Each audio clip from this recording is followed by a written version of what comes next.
Hi everyone, this is CA Pranay Jain and welcome to this video. कुछ ही दिन पहले Hindenburg research ने Adani group पर मैसिव एलिगेशंस लगाते हुए 106 पेजेस की रिपोर्ट इशू की।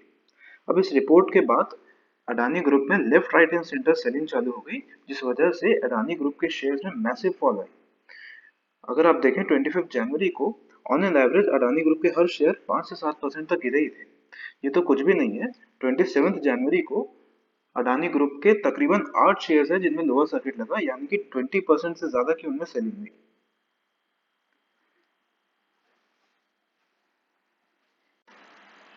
अब इसमें यह समझना इंपॉर्टेंट है कि इतनी ज्यादा सेलिंग क्यों आई। तो सबसे पहले ये समझते हैं कि हिंडनबर्ग असल में है क्या। तो देखिए, हिंडनबर्ग रिसर्च एक रिसर्च फर्म है जो इन्वेस्टमेंट भी करती है और इन्वेस्टमेंट के साथ साथ विसल ब्लोइंग भी करती है। विसल ब्लोइंग मतलब कोई फ्रॉड्स और कोई एलिगेशंस को सामने लेके आना, ताकि जो शेयर के प्राइसेस है उनमें फॉल आ सके। तो शॉर्ट सेलिंग एक्चुअल में होता क्या है। देखिए, कमाने का हमेशा तरीका सेम रहेगा, यानी कि आप सस्ते में खरीदें और महंगे में बेचें। शॉर्ट सेलिंग में क्या होता है, स्टॉक मार्केट आपको ऑप्शन देता है कि आप पहले महंगे में बेच के बाद में सस्ते में खरीद सकते हैं। एक एग्जांपल से समझते हैं। अगर आप सेलिंग करते हैं 100 रुपीज की और फिर बाद में अगर आप उसे 60 रुपीज में बाय कर लेते हैं, this means that you are in a profit of 40 rupees. इसी तरह से हिंडनबर्ग रिसर्च एक शॉर्ट पोजीशन लेने के बाद, शॉर्ट यानी कि सेल पोजीशन लेने के बाद एलिगेशंस लगाती है, और एलिगेशंस के बेसिस पे जब शेयर के प्राइसेस में फॉल आता है तो वो अपने पोजीशंस को स्क्वायर ऑफ कर लेती है।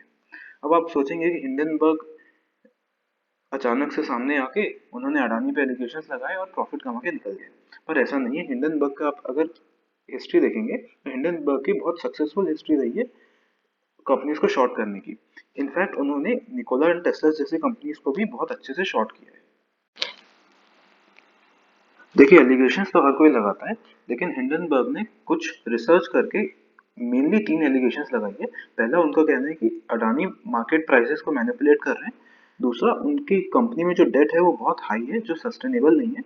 और तीसरा, उन्हें प्रमोटर होल्डिंग पे डाउट है। प्रमोटर होल्डिंग पे डाउट होने का मतलब होता है कि सेबी के हिसाब से आप 75% से ज्यादा लिस्टेड कंपनी में होल्ड नहीं कर सकते। हिंडनबर्ग का मानना है कि अडानी एफआईआईज के थ्रू अपने पैसे लगा के अपनी कंपनी में पोजीशंस होल्ड करते हैं, जिस वजह से जो एफआईआई इसकी प्रमोटर होल्डिंग है वो भी एक तरह से अडानी की ही होल्डिंग्स है, जो कि लीगली अडानी छुपा रहे हैं। हम इन एलिगेशंस के डेप्थ में जाएं उसके पहले देखें तो अडानी अब बिल गेट्स और वॉरेन बफेट के पीछे आ गए हैं वापस नेटवर्थ के मामले में।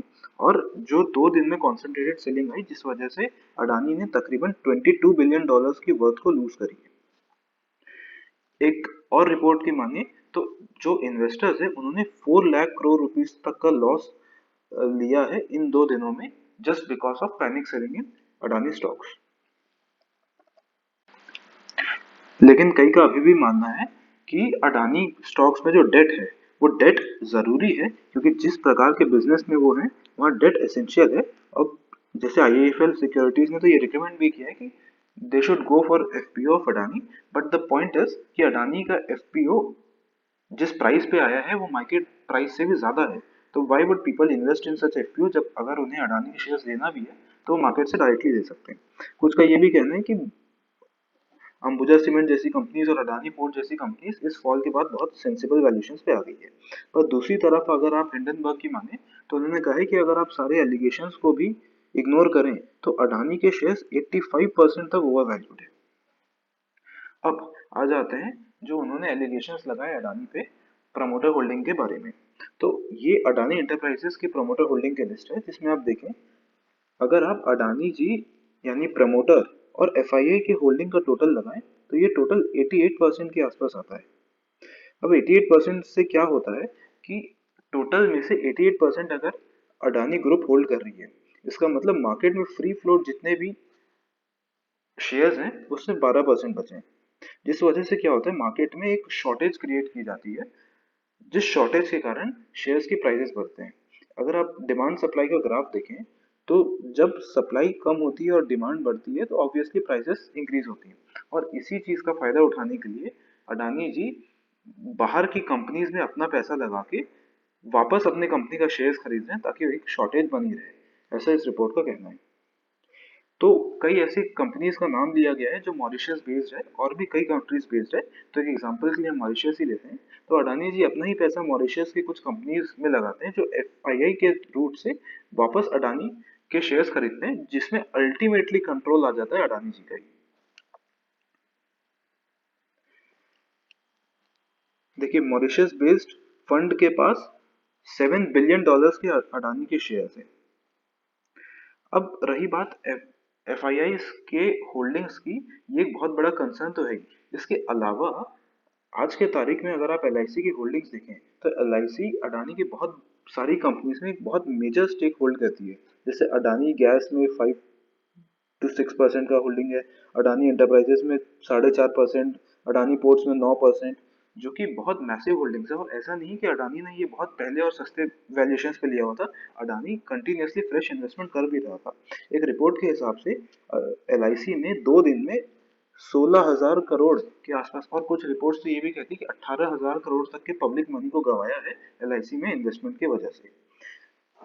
इसके साथ साथ एलआईसी के इन्वेस्टमेंट के अलावा भी बैंक के लोन्स भी हैं अडानी एंटरप्राइजेस और अडानी के ग्रुप कंपनीज में, जो कि बहुत ज्यादा है। तकरीबन 83,000 करोड़ के आसपास का डेट है जो बैंकों ने अडानी ग्रुप को दिया है, और जो कि तकरीबन 40% है उसके पूरे ग्रुप के डेट के।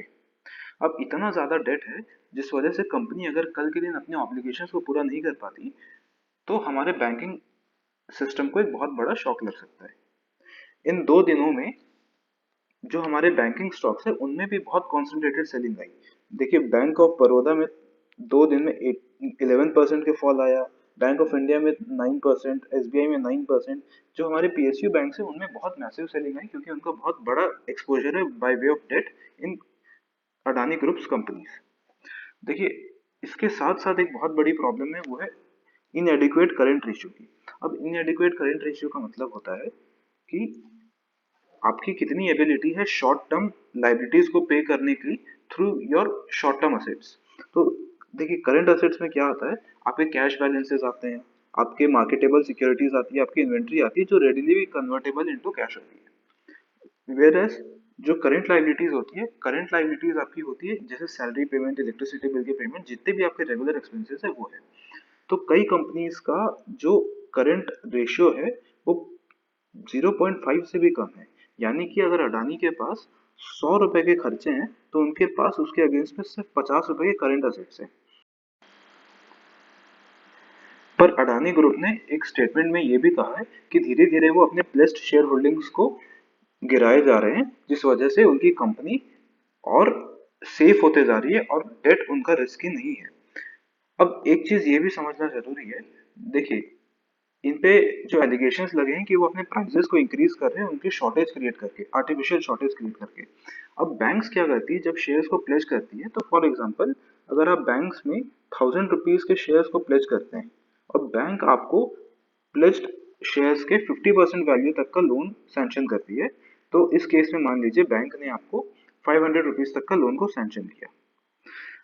अब आने वाले समय में अगर मान लीजिए जिस तरह से मान लीजिए अडानी कंपनीज में सेलिंग आई, अब उसकी वैल्यू बची है 700 रुपए।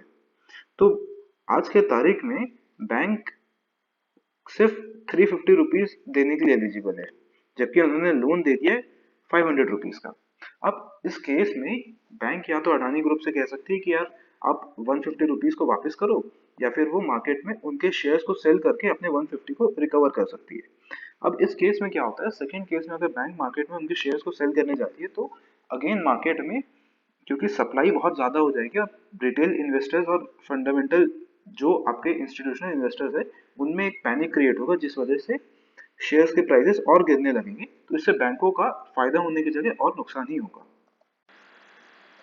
इस रिपोर्ट के अगेंस्ट में अडानी ग्रुप ने थ्रेटन किया है हिंडनबर्ग रिसर्च को that they will file a legal suit against the Hindenburg research for malicious report. पर हिंडनबर्ग ने भी उन्हें वेलकम कर दिया, बोले आ जाओ केस फाइल कर लो हम पे, इंडिया में भी कर लो, यूएस में भी कर लो, but we stand by our statement. उन्होंने ये तक कहा है कि उन्होंने 88 क्वेश्चंस पूछे थे जिस पर अडानी ने सीधा जवाब नहीं दिया।